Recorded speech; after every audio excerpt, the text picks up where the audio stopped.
بسم الله الرحمن الرحيم. قل أوحي إلي أنه استمع نفر من الجن فقالوا إنا سمعنا قرآنا عجبا يهدي إلى الرشد فآمنا به ولن نشرك بربنا أحدا وأنه تعالى جد ربنا ما اتخذ صاحبة ولا ولدا وأنه كان يقول سفيهنا على الله شططا وأنا ظننا أن لن تقول الإنس والجن على الله كذبا وأنه كان رجال من الإنس يعوذون برجال من الجن فزادوهم رهقا وأنهم ظنوا كما ظننتم أن لن يبعث الله أحدا وأنا لمسنا السماء فوجدناها ملئت حرسا شديدا وشهبا وأنا كنا نقعد منها مقاعد للسمع فمن يستمع الآن يجد له شهابا رصدا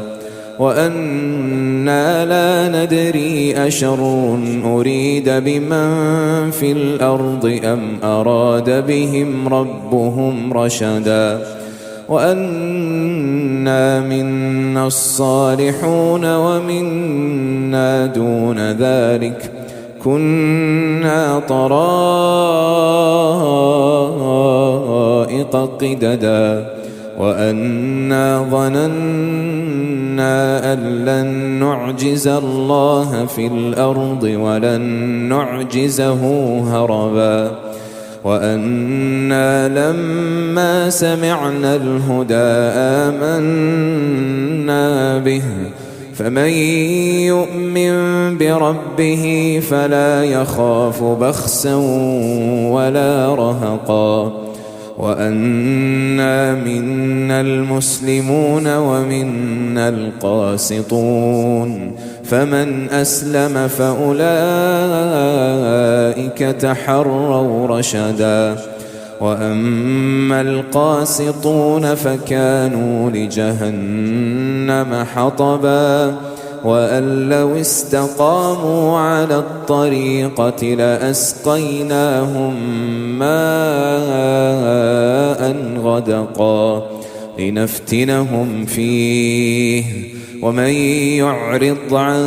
ذكر ربه يسلكه عذابا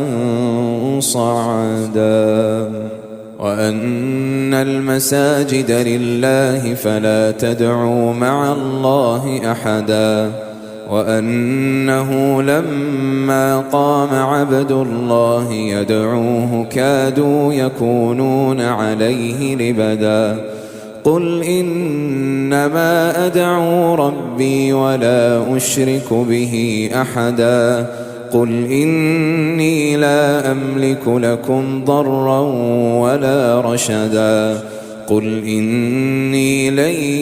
يجيرني من الله أحد ولن أجد من دونه ملتحدا إلا بلاغا من الله ورسالاته ومن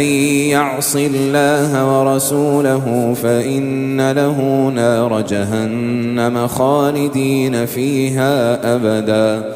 حتى إذا رأوا ما يوعدون فسيعلمون من أضعف ناصرا وأقل عددا قل إن أدري أقريب